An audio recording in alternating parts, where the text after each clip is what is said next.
and welcome to this episode of Sales Secrets from the Top 1%, where the world's best sales experts share their secrets to sales success. And I'm thrilled, honored, humble, and grateful to have with me today Nicolas Vandenburghe. Nicolas is the CEO and co-founder at Chili Piper, the first buyer enablement platform, using an intelligent assistant to simply book meetings, request phone calls, or start a live chat immediately after engagement. Nicolas went from selling newspapers on the streets of Paris in high school to studying business at Stanford, selling 3 tech companies with over 11 million in revenues, doing sales for a $2 billion telecom company, negotiating billion-dollar deals with companies like Google, to now being the co-founder at Chili Piper on a mission to create new software category around buyer enablement. Nicolas, thank you so much for joining us today. Thank you. I'm delighted to be here.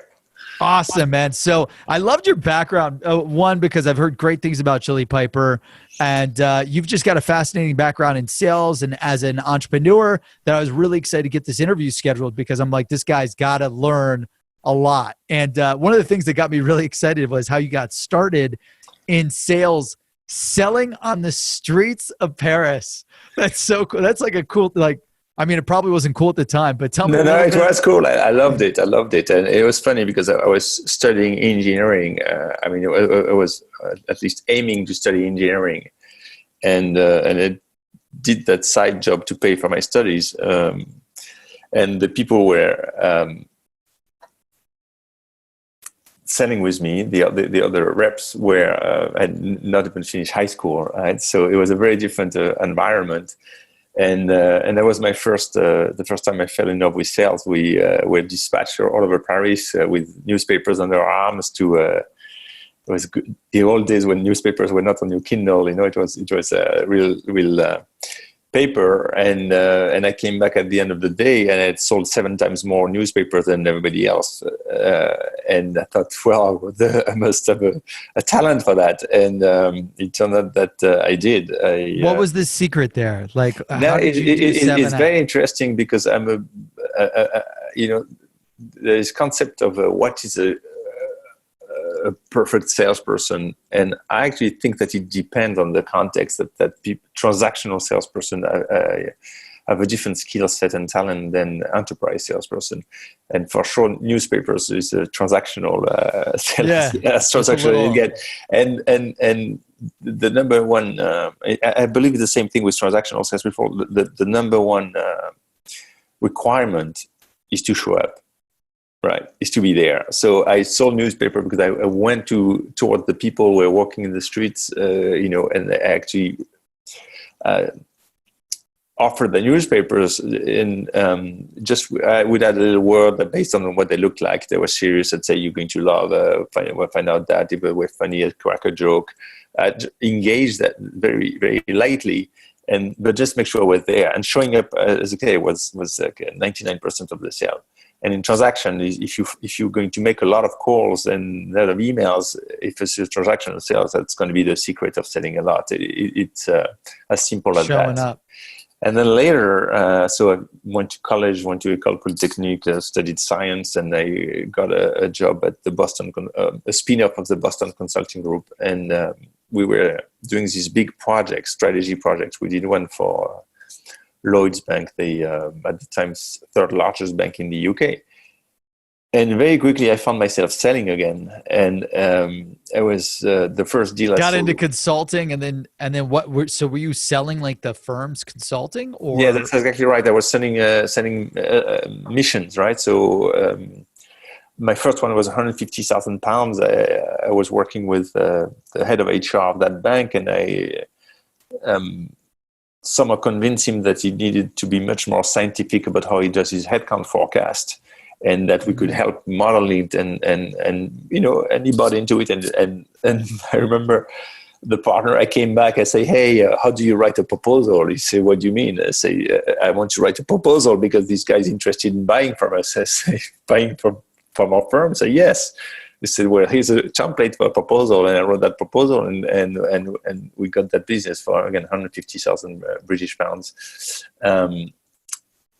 so I realized at that time that it was a very different sales, and it's showing up is no longer enough. Of course, it's still a requirement, Right. but it was a lot about understanding in the enterprise sales. It's understanding there's this concept of agency theory that the person, of course, works for the firm, but also has his or her own agenda and things they want to achieve, and you've got to understand how you're going to serve that person's interest, and then you have to take into account the other people who are going to make all the decision and what's in it for them. So I've got this concept now. At the time, it was not as clearly. And what was the concept called again for the? The idea is to have a value proposition for each stakeholder. Right, so it's so you it's like cannot persona just mapping at the that's right, exactly. account, That's exactly what you will call today. I mean, at the time we didn't have this concept of persona, and it was just I would just think, okay, this guy wants this guy wants that, this other guy wants that, and they used to tell them what they want. How do we get it to all of them the way that they want it so they buy? Yeah, that's right. But now you're correct. The proper thing to do is persona-based value proposition. So you go into an account, and you have a value proposition for each persona. So there's something in it for each person, and something in it for them personally to make their life easier, to get promoted faster, to look better for their boss, and reciprocally, if you don't take care of that, then you have the high risk of hitting a big obstacle when one of them is going to think there's nothing in it for them, and there's always a bit of rivalry in the companies, and just block the deal just because they don't want the other person to look good when they don't look good, right? So that was my very early exposure to the dynamics of decision making in enterprise. And how would you like, if you guys remember how you did this, but like, how do you figure out what DM1 wants versus DM2 and influencer 3? Like, were there any strategies that you used at the consulting firm? So obviously there's a natural talent, if I says that immodestly, because I had never been trained on that, right? It was just came naturally that I could figure that this guy wanted something and the other guy wanted something else. Nowadays, it's much more formalized. Like you say, we have this concept of persona based. So when at Chili Piper, when we talk in an account, we have the things to say to the head of demand generation, the things to say to sales operation, the things to say to the head of sales. We have a segmented message for each persona, and we figure that way. So we do some research. At the time, it was much more based on my intuition, and I didn't even think of it in these terms. I just knew that I had to talk to Peter, and I also had to talk to Jason, and awesome. To say something different to Jason. But it was the same concept. Yeah. That's awesome. And then, so you do the BCG consulting type of thing. Yeah. What was next? Next, I decided I wanted to travel.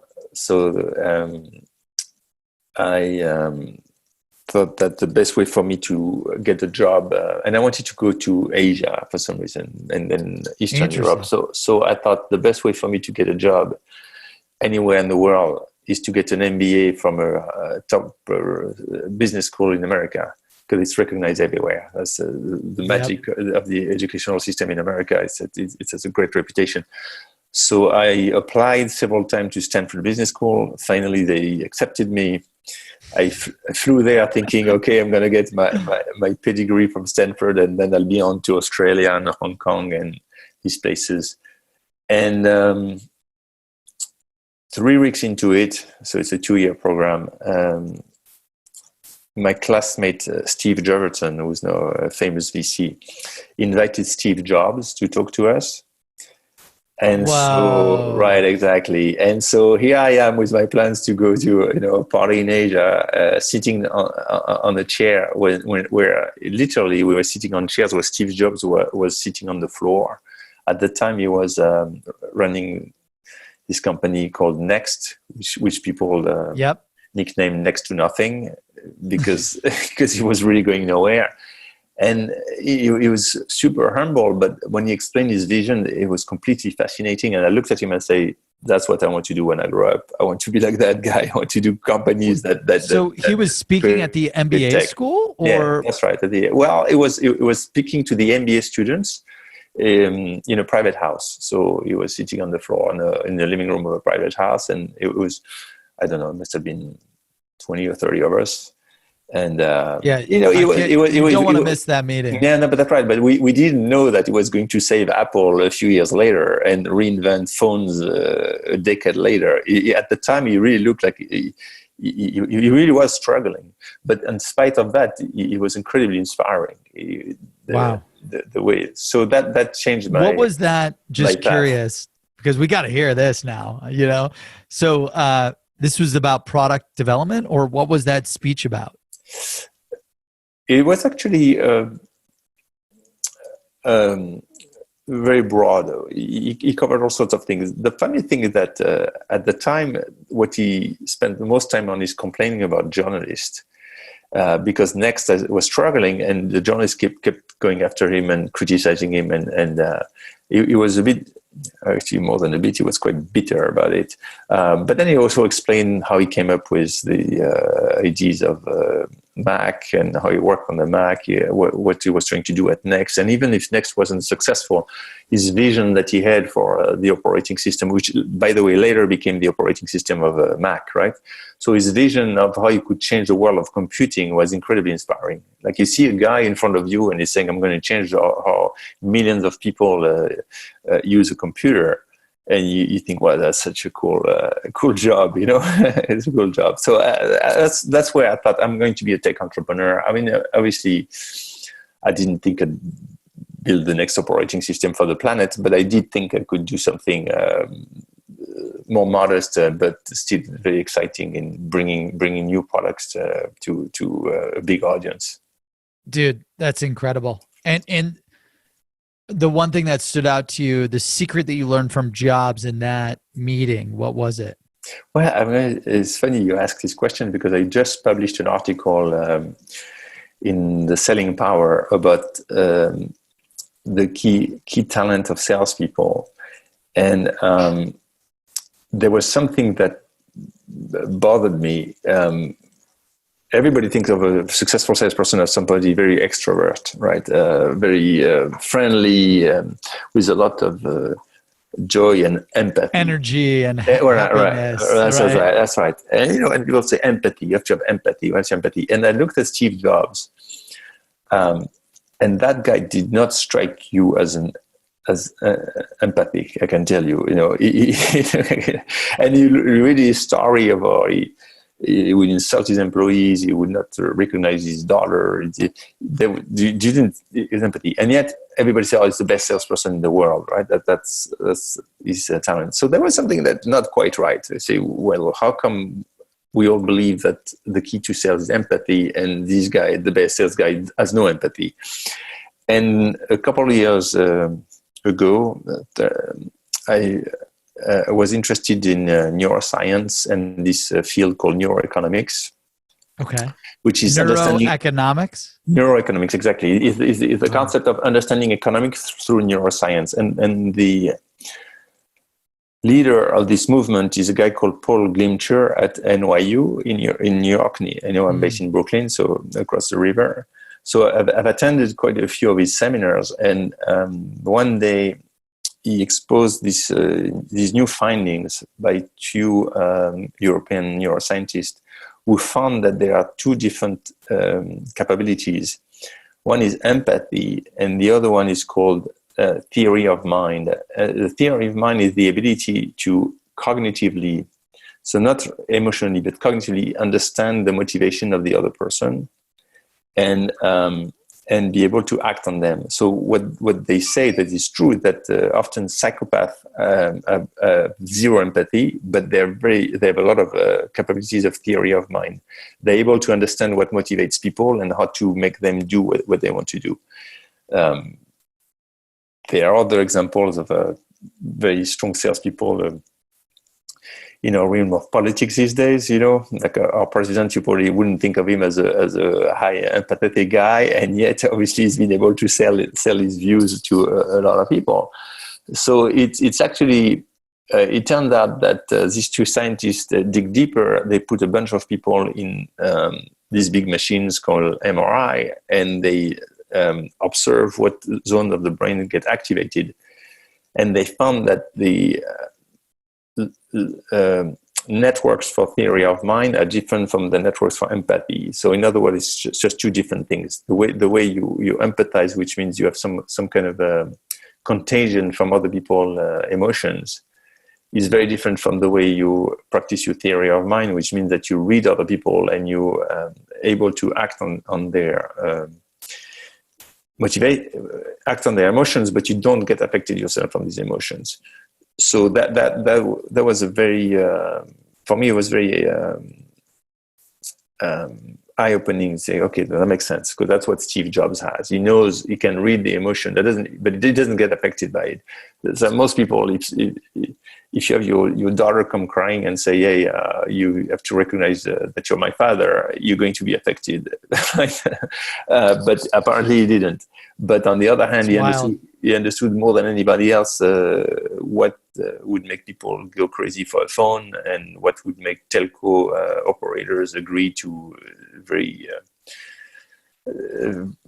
strong deals. So Apple, I remember that was his Steve Jobs' objection to getting into the phone business was the fact that it was controlled by the telco operators.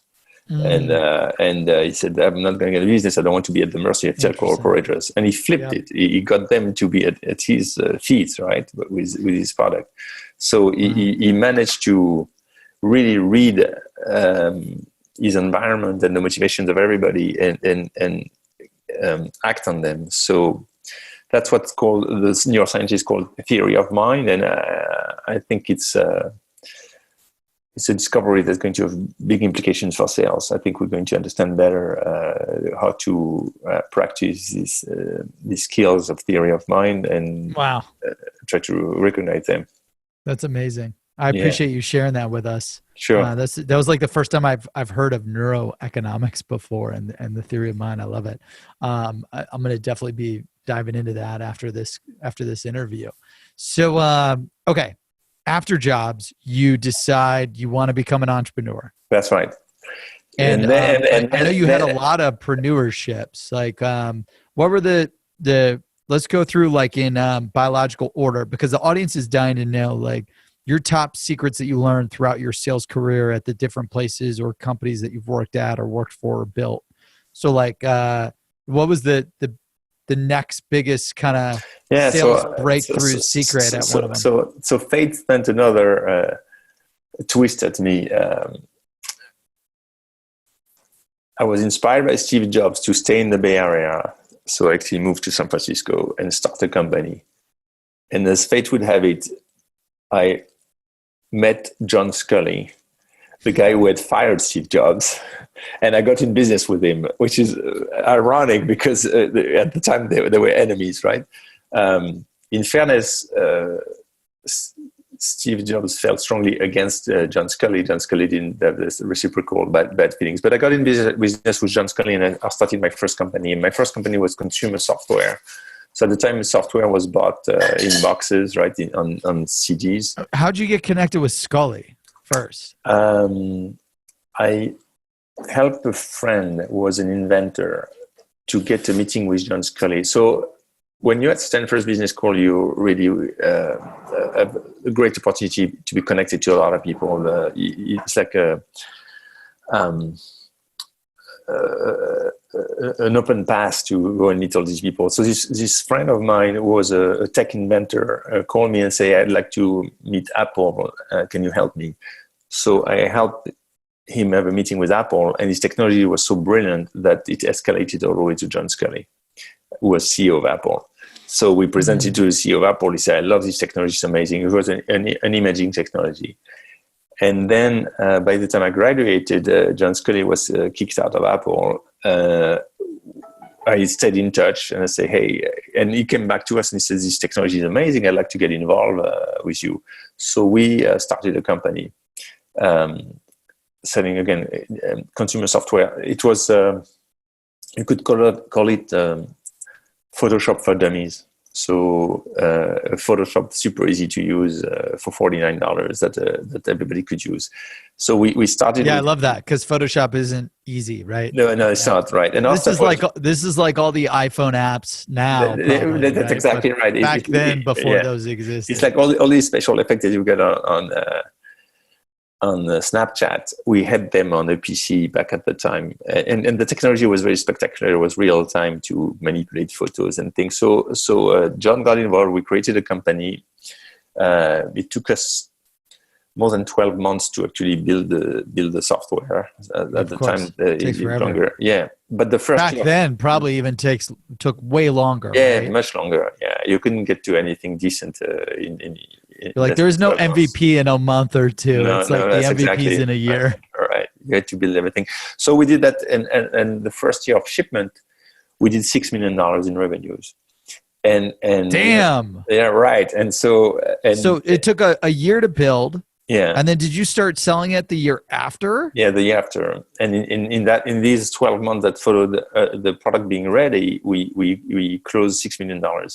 And most of it was OEM deal, so what's called original equipment venture deal. So basically, instead of selling the software to end users, we went to hardware manufacturers and we say, hey, Mr. Epson or Mr. HP, your printer is amazing, but wouldn't it be much more valuable to consumers if they could play with their photos before they print them, right? As they say, well, absolutely. So they bought the software from us and they included it in the printer. Because of course a printer sells for $300, $400, $500, so they can afford to spend a couple of dollars on our software to include it. And so I signed these deals myself. Back to sales, I called on these companies. I remember the first company to sign the deal was a company called Lexmark. It was a spin-off from IBM. It was a $200,000 deal. And then we got bigger and bigger deals. And then in one quarter, we got a royalty payment from a single customer in one quarter for $1.2 million. So it was Epson Asia. They sold so many printers with our software that the royalty that they owed us was $1.2 million. So that got us into revenues, into a company that grew to 50 people. And then we had an offer from a software company called Sierra Online to buy our startup for $60 million. So I was all for it. I think it is amazing, right? I mean, it's 2.5 years of labor, and we sell for $60 million. Crazy, huge. Yeah, and then John at the time refused, thought it was not good enough, and wanted to continue. And so now we're talking about 1998. The internet was booming, and I'm thinking, this consumer software is cool, but I want to be in the internet. So I sold my shares in that company. I sold my shares. It was a very successful 3 years, and I started another company in the e-commerce. You were just ready to move on, or what? No, it was just it was a funny thing, Brandon. I was on Russian Hill in San Francisco on the 10th floor of a building, and my 3 neighbors, one after the other, made $5, $10, $15 million in internet deals. And I'm thinking, yes, I got this offer for this consumer software shit, but these guys, this is amazing. You have to imagine San Francisco in the late 90s at the hype of the boom. The boom, it was unbelievable. I mean, the guy invested in $500,000 and got $50 million for it. So I really felt this is. It was back to the Steve Jobs thing. This is the world is changing, and I want to be part of that. I don't want to continue selling software on CDs at Walmart, right? I want to do something with that new trend. So that was my main motivation to exit. The company was super fun. I had a great time. What 2 questions on that, because that's fascinating, by the way. Was John Scully cool to work with, or was he an asshole? I, I'm a friend with John, so I can't. I would never call him an asshole. But let me put it this way: I can see how it was incompatible with Steve Jobs. So John is not a tech person. He doesn't dive deep into the technology in our product work. His success before was at Pepsi Cola, and again, he's like a sales and marketing genius. Yeah, that's right. So it was completely incompatible with Steve Jobs' vision of the world, where everything is about the details of how the product behaved and so on. So they would clash all the time because they would just not have the same interest and vision. But I enjoy working with him a lot. I mean, in the end, it worked out well for me. I do think he should have exited at the same time, because so it turned out later the software market got softer. And I was going to say when it ended up happening. Yeah, so that was my next question. In the end, the company is sold, but for a lot less money. About 2 years after I left. So he probably made the wrong call, but it's always difficult to time an exit. Right. So I had a good time with him, and I was going through the OEMs the smartest. Was going through the OEMs the smartest thing you guys could have done on that deal? For sure. What's the idea? Like what? How do you like? What's the secret behind finding and getting those deals?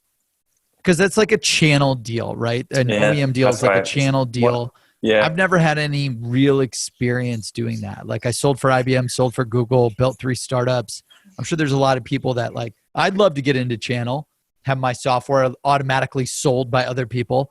Like, how do you find and close those deals? Well, I'll tell you, I wish I could give myself much credit for vision, but they came to us in this case. So, right, You're like, we got pretty lucky. They love the product. To be more precise, a couple of them came to us, and once we understood that, then we went to see the other and say, hey, why don't you do like that, like these guys, right? And the reason why they came to us is they understood what we understood, which is their hardware is no good if there's no software. So if you can't get your photos on the computer, then you won't be able to print them. So you have to have a software on the computer. So that was the main thing. Now, we actually competed at the time with Microsoft and Adobe. So both had Microsoft and Adobe had a product. So that was the hard part, right? So we had to go... Just some big competitors with big pockets. Yeah, that's right. And it's a funny thing because if you go to CBCs, they say, oh, you can't compete with Microsoft and Adobe. But the reality is that we had a larger market share than both of them. If you build a very strong product and you work hard and you make sure you're very present in the sales channel, then there's no reason why you can't compete with these companies. Yeah, that's incredible, man. So, Nicolas, what was next then? Like the next big thing that you took away, and I guess was the sales secret at that one place that just mastering the OEM channel? Like, yeah, that's right. That's exactly right. That was mastering the OEM channel, and in this case, it wasn't so much an issue of doing well at executing the sale. It was more, just like you said earlier, at identifying the company that would be a good prospect. So it's more the prospecting piece, right? So as I mentioned, one company came to us, but once this one company came, it was Lexmark, right? So Lexmark came to us. But when Lexmark came to us, I thought, okay, so Lexmark is the smaller player in the space. All these other companies have the same problem. I'm going to go and call on them and sell to them. So that was definitely the secret to that sell, is to identify the target companies that are good candidates, which is the early part of the funnel, right? Identifying the company that are likely going to want what you want to do, and that was reasonably easy at the time because the market was quite concentrated. So HP, Epson, Canon, Lexmark, there was like a handful of players that we could go after. But that's what got us calling on Epson very early on. We built a relationship with them. I flew to Tokyo several times. Wow. John Scully helped us with that actually because he's a superstar in Japan. So there was from the time he was CEO of Apple, he had built all these relationships. So we were treated like kings. We got all these relationships. We did business with these companies that worked out great. So after that, when I did my e-commerce company, I missed my exit. I had another offer for $65 million. Hold on. When you say you missed it, I missed my exit. So I did the second company. It was an e-commerce company in San Francisco. What were you selling? I was selling a platform to do a universal shopping cart. So helping companies like do a global shopping cart. Yeah, it was that's right. We were enabling content sites to have transactions on their site with a shopping cart that would integrate with other merchants. Okay, it was very, very, yeah. I like it. It makes sense. There's a transaction recently. eBay bought that company. Now I'm blanking on the name, but eBay just bought a company for $3 billion that pretty much had the same offering, but on mobile now. It's a different world. At the time, it was web-based, and when we started, it was quite complex technology. By the time we cracked it, we had all sorts of interest. Actually, I received an email. So we would integrate with Amazon, the merchant site. I received an email one morning from Amazon say, we see that you place orders on our site with a machine. This is against our terms. You have to stop immediately, which is a bummer because Amazon is obviously one of the biggest merchants on the network. And in the afternoon, I got an email from Amazon Corporate Development telling me, we love what you do. This is awesome. Can you come meet us in Seattle? Right. So I was thinking, obviously haven't talked to each other. So there are companies interested. Then their interest in our technology became an interest in buying us.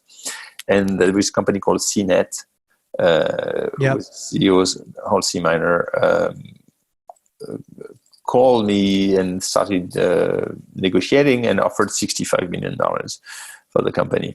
So, and I had 3/4 of the company. So we started the negotiations, and then the .bomb happened.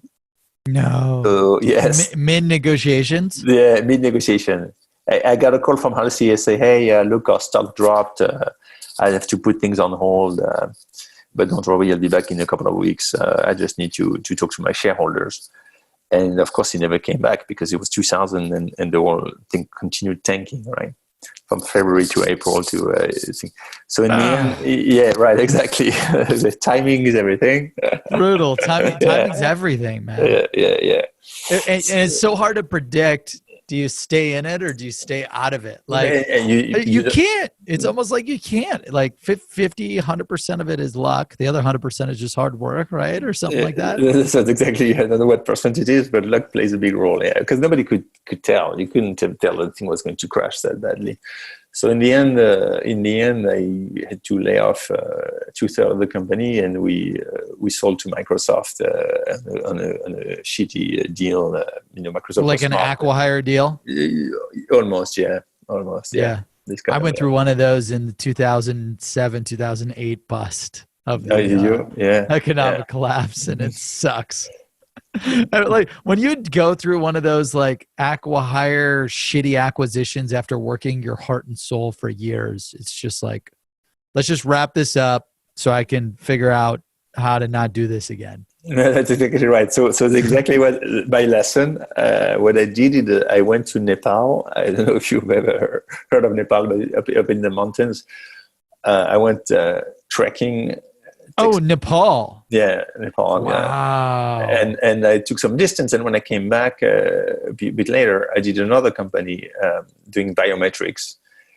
So did you go up to Nepal and hike and all that jazz, like just to clear your mind? That's right. Right. Yeah. Because you didn't do that when that happened to you, that acqui-hire? Oh my gosh. I needed Yeah, that's to. right. We'll take on yoga or something. Yeah, yeah, no, I needed to at the time. Like I ended up just getting so broke from the whole deal because of the negative like credit cards and loans and stuff running the company that it was like I gotta get to work and make money. Me? I'd taken all my. It was like playing casino, and I guess I should have known better. But I sold my first company. I had all the chips, right, and I put the chips on the table for the second company, Yeah, and then the that's what chips, happened to me. the chips cleared, right? Then you lost all the chips. Yeah, same thing with me. I did a gambling company and got super successful, and then launched a second company, lost it all. So Yeah. that's tough. I love the Nepal thing. So you go like now when I envision Nepal or whatever, like is it like snowy mountains or is it like Yeah, that's right. okay? Yes, Snowy Mountains. So like you just went skiing, Himalaya. No, no, snowboarding, no, no, or no, no, no, no. climbing? I don't even know if they have skiing over there. It's just known for climbing. Like But I'm not a yeah, climber. high intensity climbing. Yeah, climbing. But I'm not a climber, so it was just trekking. So they have you can take just a tour in the mountains, and you just walk. Hiking is really what it is, and so that's what I did. And a friend of mine, actually another tech entrepreneur, recommended that. He said, "Listen, when you walk in the mountains, your mind clears. You think of nothing." And I know. yeah, right. And so that Well, I was mean, I good don't know. advice. Like, I snowboard though, and when I snowboard and wake surf and wakeboard, I don't think of anything. So I feel like I could relate. Like, that's probably how you That's felt. right. There's something special about the water and the sea and the mountains that clears your mind. So that was my recovery Yep. Oh, time. did you have a secret on the second company, the failure? Like, what was the biggest learning experience from that? I believe that sometimes your biggest secrets are learned from failure. Way more than success. Absolutely, absolutely. But in this kind, when you learn from a failed product, which I've had later, you can really learn a lot. Like you can really analyze what happened. But when you learn from the market going south, you learn a lot less. It sounds like that's what happened to you in 2008. When the whole economy goes down. Look, all our customers went bankrupt when I was doing this universal shopping cart. All the funding dried up. Nobody was investing. And what have you learned? That next time you hope the customers don't go bankrupt, right? So there was less of a lesson. It was more like sometimes what you said, luck play against you, and you just have to accept it. So the lesson was you just have to accept it that sometimes the environment, the market is bigger than you, and that's what it is, and you have to give it another shot, and the odds that it's going to happen several times are low, right? Right. Unless you just don't like to learn from those experiences. And Yeah, right. That's right. And you keep repeating the same mistakes. Right. But I agree though. The dot bomb only happened once, right? It only happened once in what's it, 3 decades. It only happened once.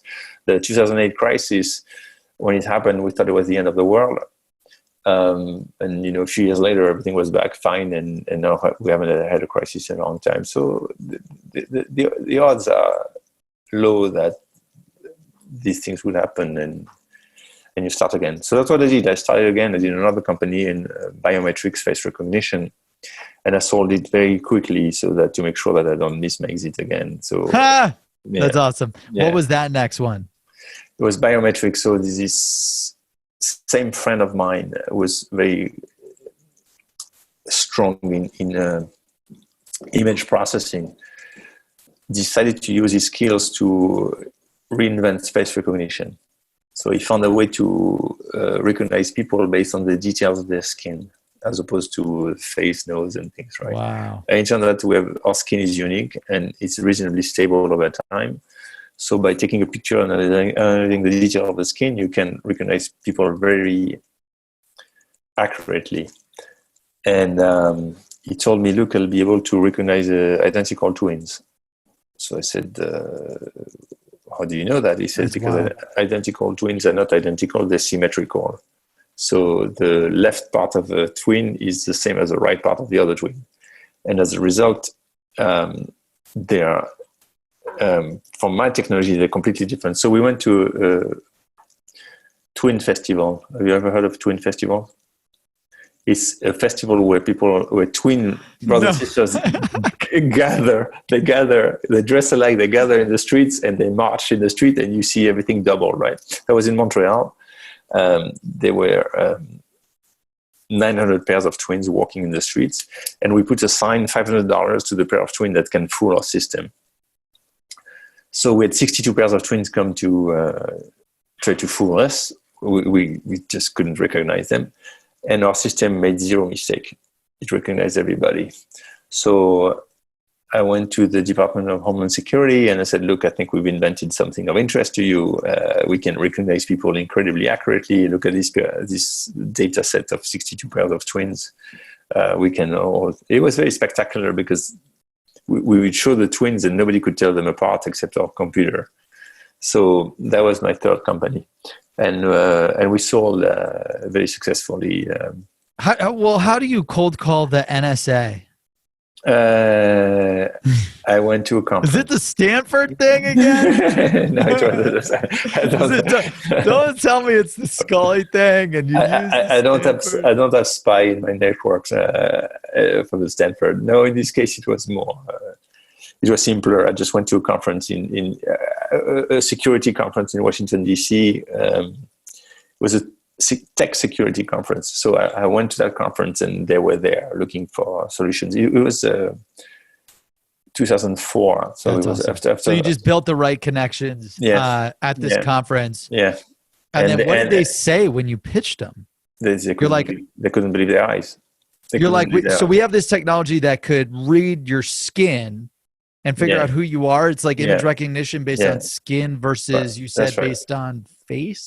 Well, usually the face recognition is based on facial features. So all the way until then, you take the mouth, the nose, the eyes, the eyebrows, and say just breaks it all down. Like we assume that we recognize people. And so you didn't build this though. You knew the guy I partner with the inventor. Yeah. Got it. So you found this inventor somehow, some way. That's right. It was the same guy I worked with before. Got it. Yeah. At the second startup or the first startup? The first startup. Okay, cool. Yeah. And he's like, hey, I got this thing. You should join me. Yeah. And then did you do sales and marketing for that guy? Got it. Right. So he did all the engineering, you did all the sales and marketing, and probably the business strategy from what you learned at BC. That's right. But the funny thing, that's exactly right. So my partner wanted to use this technology to open his car and his house. He said, it's a great thing. I'm going to use that. My house will recognize me and I will open my door. And I said, that sounds like an interesting use case, but I think I have something better. How about we go and recognize terrorists, And so what happened is that when we... This sounds like, what's that massive company? PLA something. What's the name? It's a Thiel company. It's massive. Yeah, Peter Thiel's company. Yeah. They do all types of the terrorist stuff. Not Pluralsight. It's something crazy. So it was actually a disagreement with him because he really wanted to focus on his consumer applications of opening You're cars. like, oh my gosh, not another. And I said, that's right, this is not going to happen. So when we went to the DHS, they couldn't believe their eyes when I showed them the twins and how we could tell everybody apart. So what they did is that they recommended us to the big companies. Say, you guys need to acquire these people. So they acquired us. By the way, it was Palantir. Palantir, that's right. That's the name. Yep. And when they acquired us, 6 months later, we won the request for proposal for all the visa processing for the U.S. Embassies, and later for all the U.S. passports. So all the U.S. passports, when you submit your photo, is processed with our technology to make sure that you're not a bad guy and that you haven't already got a passport and things like that. So it was this massive deployment with tons of computers to process all these photos. So it was very successful in the end, and we had warrants in the acquirer, so that played really well because then the success, we benefited from the success. So that was the third thing. But you could argue that I've sold that one too early because it was 13 months from the time we started to the time we closed the exit. But it's what you say. Well, have you learned your lesson? Hold on. How many days? 13 months. Damn, dude. Yeah. 12, a year and 1 month. Yeah. 13. Yeah. Okay. Well, because, I had missed my exit the time before, and I'm thinking I'm not going to get screwed. No. As soon as I have an offer, I'm not disagreeing with you. I would have done the exact same thing. Because you missed it twice. If you made the same mistake and you missed it a third time, you'd really be pissed. That's right. Yeah. Minute. It's like fool me once, shame on me. On you, fool me twice, shame on me. Yeah. So so we exited in 13 months. But who'd you exit to? It was a company called Identix, a big system integrator, like an identity company. Yeah, that's right. Awesome. Company, yeah. And then let's talk about those negotiations. How does that go down? No, that was amazing. So they're like, hey, Nicolas and Inventor guy, you guys have this technology. It's brand new, looks cool. You probably didn't have any revenue, right? It was just like zero revenues. Yeah. So pre-revenue. Yeah. How do you figure out what you sell it? Like, one, what was their starting point and what was your starting point in the negotiation of the deal? So the guy was very clever. His starting point was, look, I see you've put some work. It's been a year of work, 4 engineers. So it's about, I can't remember what he said, something like, it's about $400,000. I'll give you twice as much. And I'm like, okay, that's not going to happen. We're about to change the world. We're recognizing people you can do. We're going to win the tender proposal. This is worth hundreds of millions. This is what's going to happen. So we started with very, very opposite entry points. But so he's like, hey, he's anchoring super low. I'm going to pay back for the time you spent, and I'm anchoring super high of this is going to change the world, and that's where we're going to be. Those are two very different spots. Yeah. But we do that, but we knew that at Stanford, I took a negotiation class, and this concept of BATNA. I don't know if you have BATNA. It's best alternative to negotiated agreement. So what is his best alternative and what is my best alternative? And if our best alternative don't overlap, then a deal won't be made. But if they do overlap, then a deal will be made. And in our case, it was clear that he was better off buying us at a very high price, and we were better off selling to him even at the not so high price. So it was clear that the deal was going to be made. But the question is, how do we price it? So what I had to do was, so it was interesting because that's what I found. And would he evaluate the best alternative price, like the BETNA, based on like, well, I could hire 4 to 8 engineers. That's exactly right. We could build this. It will take 1 to 2 years. That's $800K times 2 years. That we got about $2 million invested, fully loaded. That's exactly right. Like that's exactly right. That's exactly how he anchored. He said, look, I can do it myself. To which we say, well, we filed for 2 patents. So you and you can do that, but when the patents are issued, then you'll have to scratch. And then there was an uncertainty. Say, well, maybe the patents won't be issued, right? So, and then, right? I love that. So then he came into the deal, the negotiation with like, but you don't know if those are real or not. You don't know if they'll get approved. Like they'll be in the queue for a year and a half. God, this guy's good. Yeah, he was a guy who was good. That's good. And I can tell you, that's when I learned that selling a company is very, very different from selling newspapers and selling software. Yeah, it's a very different environment. It's a very different dynamics, and that's probably the reason why investment bankers who specialize in selling companies have a very specific skill set, because you're selling something scarce. There's only one. There was one company, and where when I'm selling a chili piper, we want as many customers as possible, right? So we sell one, the next one, this one. So there's one deal to be made, and so the key to getting the right price for us was to actually leverage the scarcity of what we have and engage with other potential acquirers. So that's what helped us get the price. Because we called on other companies, say, hey, would you be interested in buying the software? And once we started having at least other interest, Yeah. then The price keeps going up. but then it flips, because then it's you go from having a negotiation, the guy is going down, to say, okay, well, if you don't want to buy at our price, then this other company is going to buy our price. So we had to bullshit a little bit, and maybe overrepresent the interest we're getting, because these other companies were, but for sure. Okay, that was the strategy. you start getting the other parties, right? Yeah. And while you're in negotiation with this guy, right? Yeah. And then that probably starts to increase the price. That's exactly right. Now Okay. I said, look, Because he's at 2 million, you're at like 150 million or some crazy shit. Nicholas is like, dude, I've lost too much money over the past 2 companies. That you're gonna pay for everybody. Yeah, that's right. Okay, and then so he's at 2. You're starting to get this interest. It's starting to go up a little bit. And then what happens next? Well, then I signaled that we were other potential acquirers, right? So I didn't tell him we're talking to these 3 other companies, but I signaled that we were. I said, look, I slowed down. I rescheduled the meeting. And I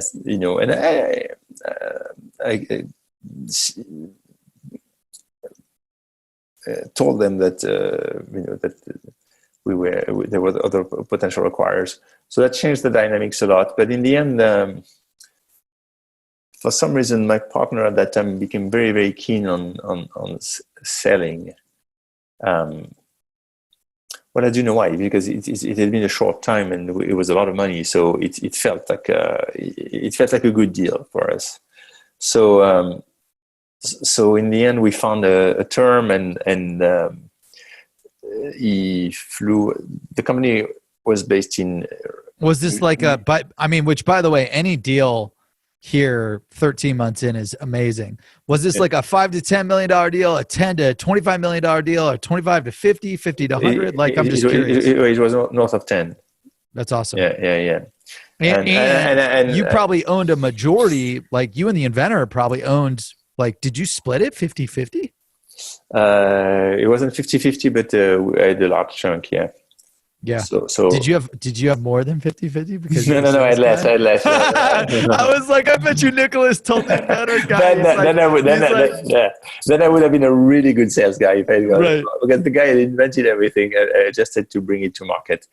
But and then what? So what was the secret to getting that deal done, right? Because like you guys are on different ends. You're starting to increase the urgency of the deal because this company's about to get acquired from someone else, dude. You better jump in on this.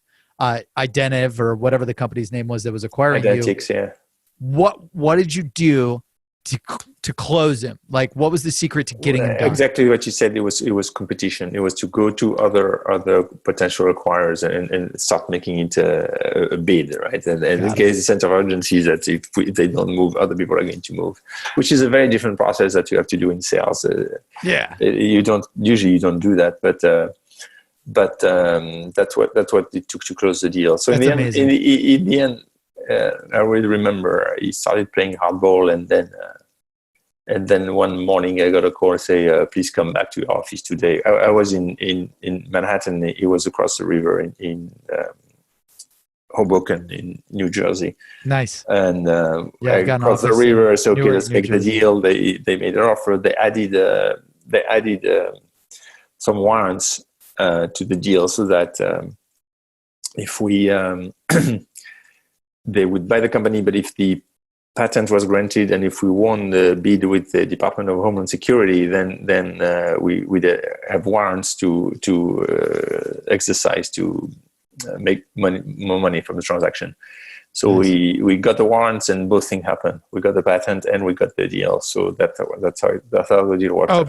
And when you say the warrants, so like they buy the company and then you got the warrant in their company, or no? Yeah. Okay, cool. And then they sold that company? They were publicly traded.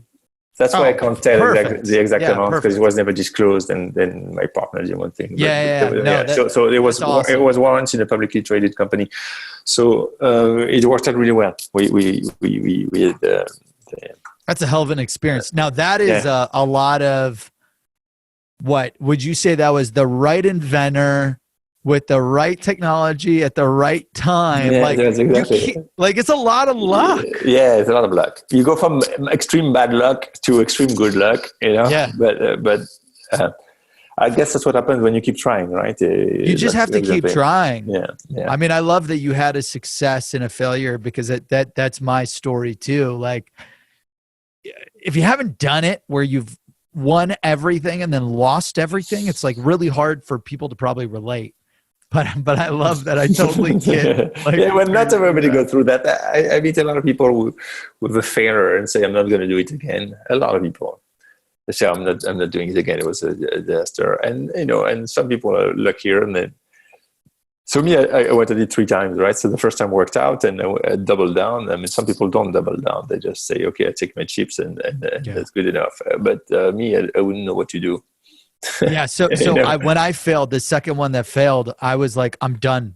I'm not doing and then I sold for IBM and Google, and then built something to sell faster for IBM and Google, and then I went all in. Like, right. you just never know. I'm going to quit. And then you got to like, look, when you find the opportunities and you can help a lot of people, you just got to do it. Yeah. So, okay. And then that was a huge learning experience. That was like M&A. That's awesome. Like, that's enterprise, crazy big deals with the NSA, government deals. Yeah. Like, and that's the big M&A deals with the acquisition. I probably learned a ton there. What was next after that? Well, after that, I thought I'd become a venture capitalist. So I spent time as a VC, and then I got bored, and then I wasn't too sure what to do. How long did you do the VC thing for? A couple of years. Okay, so just because you and I are probably always going to be fundraising and growing. That's right, exactly. So what are this like? I pitched 337 VCs. I did some crazy shit just as a. Wow, so that's a lot of VCs. It was too many. But only because I was uneducated. Like, what are your secrets to finding, pitching, and closing VCs based on your internal secrets from running the deals? On that one, I have to be modest. I don't think I've cracked it yet, that VC thing. I really don't think I've cracked it yet. I see deals done with VC as high valuation that I don't understand. I see other companies that don't get VC money, and I'm not sure why. I see some companies that have 4 to 6 million in revenue, and they're selling for 250, 300 million. And you're like, I don't get that. Yeah. Well, so when I worked as a VC, I saw that there are 2 different types. The people I worked with were ex-investment bankers. So they relied heavily on external signs. So they may look at the revenues or what other people say. Me, being an entrepreneur, I rely on my understanding of the technology. So I try to understand what the technology does, if there's a need, and so on. And it's a very different approach. So in the world of VCs, you're never too sure how people are going to evaluate your company. And I don't think I found a way to sell any company to VCs. I think it's very. I do observe that they tend to behave like sheep, right? They all do the same thing, and you think, oh well, maybe they just talk to each other, or like they just call it. But I don't think that's the case. What is the case that they have the same pattern recognition system. So they look at the same data the same way. So if you show something to a VC and the next VC, they all process it the same way. So in the end, it looks like they've coordinated to say yes or coordinated to say no, but it's just that they've processed things the same way. So what I'm finding is that, and I'm sure you've had the same experience. If you're going to get a no, you're going to get a lot of no's because a lot of people process things the same way and say no. And if you get a yes, it's very rare that you only get 1 or 2 yes. If you get a yes, you're going to get a lot of yes. Because people have processes the same way. So I've not That's the only thing I can observe is that if something that fits the criteria, you're going to get a yes. If it doesn't fit the criteria, you're going to get almost no. So at Chili Pepper, when we started, we bootstrapped the company because I didn't want to have to go through that. Yeah, I just wanted to build the business, get revenues, get real customers, and prototype it out, really like show that you're building something for product market. Yeah, exactly. Get revenues, get people to pay for it, make it real. And now, by the way, because I've used like all these calendar apps, like none of them are good at high demand, high transaction, inbound leads. None of them have the validation rules. None of them have the CRM checking like Chili Pepper does. Well, I'll tell you, we're about to, so you get an exclusive, we're about to do a press release. We've booked 3.1 million meetings on our platform since we started. Wow. And congratulations. Right, we have one That's of a huge accomplishment. A big customer who books 23,000 meetings every 7 days on our platform. So like worldwide and things. So we've built it at scale. Yeah, we built it at scale. And we did that when we started. We had 2 engineers, and for 3 years, 3 years with 2 engineers. With 2 engineers Dude, doing that stuff. So I we're love very that. focused. Because you just did what you and I both kind of, again, very similar, dude. We need to grab beers after this, or water or green juice or whatever you like. I like to do. I do these. I'm good with Chateauneuf du Pape, the wine from the Rhone. You know. There you go. I can get it. Yeah, I don't even drink beer really. I always try to go like dry for a long period of time, and then I'll drink a little, and then I'll go dry. It's a mental thing. But I love that you bootstrap, because that goes against everything that you probably learned at the VC thing. When I was a VC, no, it wasn't, because what I found is exactly what I'm telling you, that the VCs applies the same pattern recognition. So at the beginning, you present something, you're in a position of weakness. But once you've built something, you have customers. Early on with Square, and you've got more leverage. Yeah, you got more leverage, and it's universal. It's going to be the leverage. So for sure, and the lesson I learned is that put yourself in a position of strength. Actually, that's what Paul Graham said at Y Combinator. He said, if you want the secret to raising money is to have a great company, right? With great things to show, right? Yeah, let me show you the secret. That's right. Have customers, have a lot of money coming in. That's right, exactly. Yeah. So that the road we took. Yeah, that's awesome. Yeah, we almost died every year we were bootstrapped for the first 3 years. It's tough, isn't it? Because we built this search engine, and then like it would work, but it didn't work. And then we had to rebuild it for the second year. And like by the end of the second year, the end of the third year, you're like almost broke and dead. Yeah. It's so tough to bootstrap. It's so tough. It's brutal. Crazy. If you have the right engineers from the beginning, my problem was I didn't have the right engineers at the beginning. If you have the right engineers at the beginning, you can do it. Yeah. Well, we did, and that worked out well. But you still have. We had a month where we had all these payments due, but they didn't hit the bank account, and you still have to pay people, right?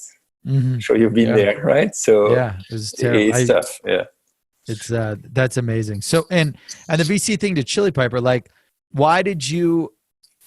Were you? How do you go from all these different types of like high-tech companies to, I'm going to solve high appointment scheduling and routing. Like, I don't know. Like, I don't see that. So it was done in a couple of steps, not so directly. After becoming VC, I did different things unrelated. Then I got back involved as a VP of sales at a telecom company, a telecom startup, awesome. Helping a friend. And that's where I negotiated, you mentioned in the introduction, I negotiated $1 billion deals with Google. I was running sales. And at that time I thought, it's time for me to go back into entrepreneurship, and I want to go after sales tech. So that was the key idea, sales tech. And why sales tech? Because I love sales. enjoy spending time with salespeople and have this big belief that sales tech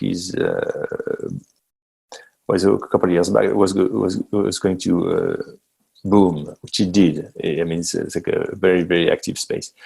So that was the idea. Then why calendaring and routing? Because that's where we found an opportunity. A customer wanted it and was willing to pay for it, and we said, okay, let's build that solution for our customer. It was just our entry point. We've just announced a collaborative inbox at Chili Pepper, so we now moving from calendaring to inbox. What does that mean? It means something super simple. Where we found is that when you do sales nowadays, you have specialized teams. You have an SDR team, you have an account executive team, you have an account management team, you have a CS team. Now, all these people, they need to know what happened before them, and they need to be able to collaborate on things. So we built an inbox, so it's like a Gmail client, right? So it's the same backend. We used Microsoft and Google as backend, but it's a client app, and the client app is includes a messaging system, and it enables people to retrieve emails from other people. So I can go to my inbox and search for, let's say, like all the deals. Oh, sorry, all the email communication on the deal. That's right. From everybody, and I can ping people and say, "Hey, did you ever reply to that email? Or what happened when you said that? Or what happened in the meeting?" Right now, is this like a desktop app like Slack's desktop, or is this like living in Gmail? Like for the time being, it's a web app. So it's a web app like oh, sweet. Got it. Because I know you've got your Chrome extension. So it's like almost like a Gmail. Yeah. It's exactly like a Gmail. So it's a client app. It's like Superhuman, if you think of it. That new company that has a email client. Freaking Raj. No. Rahit or something. That's right. So the same idea is time has come for new front end to email and calendar, and that's what we kind of like Slack almost. Yeah. Like, that's right. So it's something that we're going to release in the first quarter. We've announced it already. That's so cool. And that's really my motivation in building sales tech is to cover the full gamut. The routing and or inbound solution for forms was just our way to get started. Wow. I love that. I love it. And just so the audience knows, what is Chili Piper real quick? Let's plug in the platform. Yes, as I said, the big vision is to transform sales tech. But the thing we started with was the solution for a very simple problem. Until Chili Piper, when people came to a website, a prospect would come and see a form that says, "Hey, request a demo," or "Talk to salespeople." The prospect would fill a form, click on submit, and get a message: somebody's going to call you. And they would be left wondering, well, who's going to call me when? And then it was the job of an SDR somewhere to call that person, and they may or may not call that person. And companies lose more than half their pipeline in that process, typically. Like the conversion rate is 40%, which means that you've lost 60%. So we built intelligent JavaScript, we call it concierge, that goes into the page, and when the process submits, we either in real time connect to a salesperson, so we can dial the prospect and say, "Here it is," or retrieve the calendar and say, "Please book a time that works for you." Sounds simple. I don't know why nobody else had done it. We've done it. Now we have. Well, there's so much complex routing. There's so much, not dupe checking, but there's so much rep ownership checking. Like, it's a very complex problem to solve. That's exactly right. That's exactly right. And now that I run a high transaction software company that gets hundreds of users and thousands of users a day and demo requests a day, it is a technology that I greatly appreciate because you're right. Who owns the account? Who's the lead asking for the damn demo? Are they qualified? Are they not qualified? Because if you drown your sales reps with unqualified appointments, what's cool with Chili Piper, from what I've learned, is it can basically qualify or disqualify and route. So it's like, is this a good lead or a shit lead? And if it's a good lead, who the hell does it go to? What if AE owns that account or a BDM owns that account. Like it could qualify and then route. And that's the power of it that no one's doing. And I'm excited to see what's. Yeah, no, we're the only one doing it. And we're being super successful with it because when people deploy Chili Piper, they always increase their conversion rates by at least 50%. Yeah. Always. We had a company grow.com. They went from 38% to 72%. Yeah, grows the KPI dashboard visualization. That's right. That's right. This company, yeah, and all of them. Segment did a test, and they increased their conversion rate by 71%. There's a company, awesome. Perkbox in the UK. They went from somewhere in the 20s to more than 50% conversion rate. So every customer, when they deploy, they increase. So no, I love that. The beauty of the product is that it's easy to justify. And the price point for the product, and then I want to get into your top sales secret and your top entrepreneur sales secret to wrap up this show. What is like the high level cost for Chili Piper? So it's $25 per month per user, and there's an integration fee of $200 per month. So it's cool. $200 plus $25 per month per user. Sweet. Awesome. I love it. Well, Nicolas, you've had a hell of a journey from working with Scully to meeting Steve Jobs to doing a successful startup, a startup that didn't exit and failed to the .com, to working with the NSA and selling to Identity, to now Chili Piper. For the audience, this is like the feature in the book. This is why everyone tunes into the show. From the beginning, you started in sales, ripping newspapers on the streets of Paris, selling, to all the startups, to where you're at today. I've got one question for you. What is your number one top sales secret for the listeners and for the book readers? I say the number one that does work across all of them is to smell the money. You got to go and smell the money. You have to pay attention to where the money is, who's got it, and where you're going to find it. Because you can be the most talented person and understand and talk really well. If you go with somebody who's dry as a stone, that's going to take you nowhere. So that's how I sold these newspapers. I could spot people in the street who were going to buy it. That's how I sold to this big UK bank later. I could spot which guy was going to spend it. You got to, there's a special talent to smell the money. Smell the money. Okay, so smell the money. That's literally going to be the title of the chapter, and I love it. And that means you have to spot the people that have the money, and you have to go get them, right? That's right. The companies and people that have the money. The companies and people that have the money to buy your products and services. And you smell it because the money is ready to be spent, right? You see, they've got the money, they've got the budget, they need what you have. You just got to go find them. You got to smell it. That's right. And tell somebody who is the money apart from somebody who talks a lot, broke. But never, who has the money, but is not going to spend it. Yeah. Right? Yeah. And then, so it always goes, what's your top secret? Why? And then how does the audience execute? So that's your top secret. I believe why is because like everything that you've done throughout your career, you've been able to find those people with the money. Yeah, that's right. Exactly. Like when I did these companies with the OEM, I found that these companies were motivated to spend money on the project that I was proposing to them. It's consistently and the way to the third question is how can the audience go and apply it.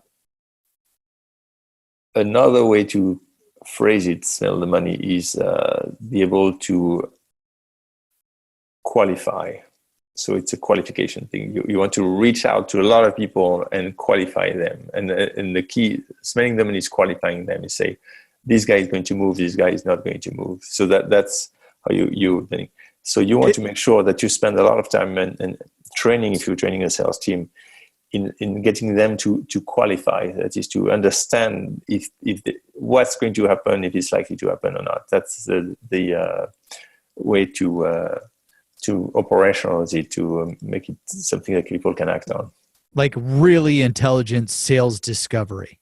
Yeah. And qualification to really figure out. That's right. Do they meet the criteria? Do they really have the need, the authority, the budget, or the urgency? And can you act if they don't have the need? At least can you But you know, create the need? there's this kind of thing called BANT and all these other things like budget, authority. But if you go with that, you're going to fail. You should just say, "Oh, do you have a budget?" Yeah, I hated that. By the way, I never liked BANT or ANUM or any of the bullshit that they throw out.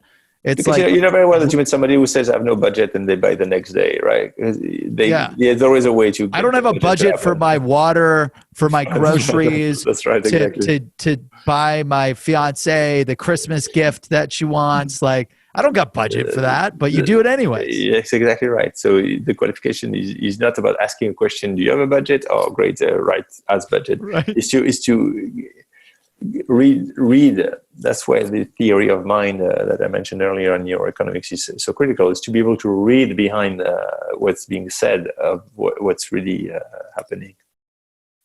Yeah, I love that. Okay. So you have to qualify. You have to ask those really smart questions to smell the money. And next, that's a perfect chapter. Actually, do you have a favorite discovery question to really smell the money? Like, I'm just curious. We have a different favorite qualification method, not question, and that is to get. Nowadays, everybody's on Zoom like we are now, and the most effective way we found is to get people to share their screen. So you say, share their screen. So you ask the prospect to share their screen. So you say, "Hey, I understand you have a problem, or you do it a certain way. Can you show me how you do it today?" And by sharing their screen, you see a lot more than you would by asking questions. Wow. So like if Seamless finds anyone's emails and phone numbers, I could be like, "Hey, share me how you are building sales lists today." That's exactly. Share your screen. Right. Share your screen. And then you seal the shit. And people feel it. If you saw my screen and my inbound SDRs, you would jump off the Golden Gate Bridge. Because it's so bad. My inbound team wastes so much time, and we use Chili Piper. We just haven't launched it yet, which is killing me.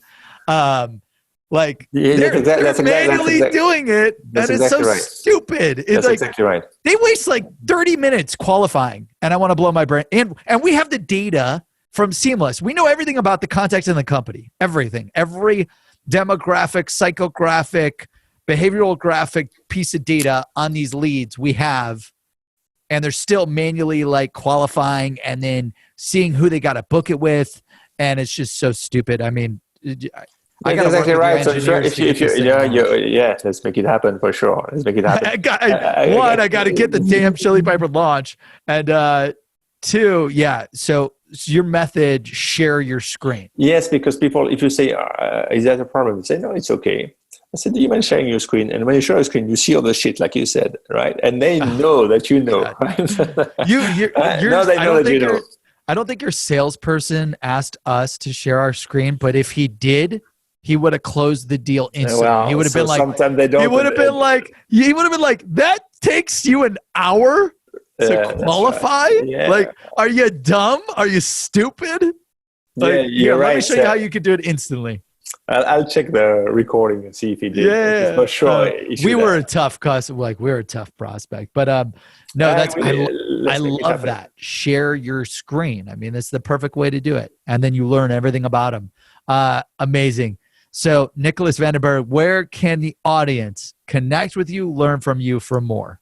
Well, you can come to our site Chili Piper and experience our product firsthand, because if you request a demo with Chili Piper, of course, we use Chili Piper to book that demo, right? So www.chilipiper.com, that's CHILIPIPER, and you'll be in touch with somebody from our team. That's amazing. And I forgot to ask the one last question. Your top entrepreneurship tip for people like me and all the entrepreneurs that are building, growing, thinking about starting companies. What is your top top entrepreneur secret to building, growing companies? I have this acronym called BAGS. So if you're going to build a product, it has to be the best alternative for the goal of a segment. So you work back the other way, say, what segment am I going after? Segment of users, right? What goal do they have that they're really acting upon? And how can I provide a better alternative than what they currently do? And if you work with this simple thing, it's obvious, right? You want to be a better alternative for goal. If you work with this simple thing, then that gives you a framework that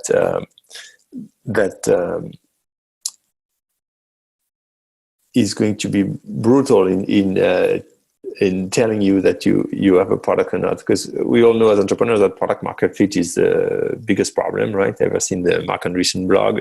We all know that if you have product market fit, you're in good shape. If you don't, you lost. So how do you get product market fit is the question. And this BAGS acronym, it works really well because say, am I a better alternative? What goal am I helping the user with? And am I a better alternative for this goal than what he's looking at? And it's a simple framework, but whenever we launch a product, we say, well, what goals, our new inbox, what goal are we trying to serve? What do people do in their inbox? What goals do they have? And how are we a better alternative than what they can do now? Maybe now they can go to Slack, they can forward the email. How is that better? And if you can focus these questions, you have a better shot at finding product market fit. I love that. And it was best alternative. What was GNS goal? For best alternative for the goal of a segment of users. For the goal of this segment. segment. Okay. And like let's use an example just to like give it even more context. So I'm driving. I love driving, right? Like, but I would love self-driving cars. Like, would that be like, instead of having to manually drive, you like? Yeah, that would be an example. Self-driving car. Auto drive. We say there's a segment of users who love driving and sending stick shifts. There's another segment who just want to go from point A to point B as peacefully as possible. And if you can get them a self-driving car, then it's a better alternative than for them to be focused on driving the car. Yeah. Yeah, and then the segment is critical because some people would rather be driving. They enjoy not steering me. wheel. I'd rather be working. If you just want to go from point A to point B, then it's a better alternative to a self-driving car. But it applies to everything. And the reason, because people talk about pain, I always tell the story that when the iPhone came out, I was in love with my Sony Ericsson. I loved it. I had no pain. It was great. Yep. But then somebody come with a better alternative and I switch, right?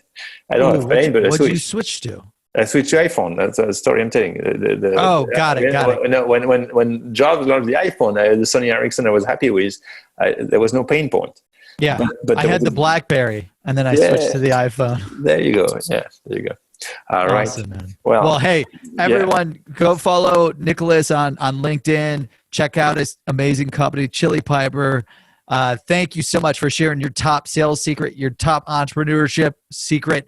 And for the audience tuning in, thank you for joining us for this episode of Sales Secrets from the Top 1%, where the world's best sales experts share their secrets to sales success. Watch this episode and pick up a copy of the book at secretsalesbook.com. That's secretsalesbook.com, secretsalesbook.com. And tune in for more episodes by subscribing, liking, following us on LinkedIn. Talk soon.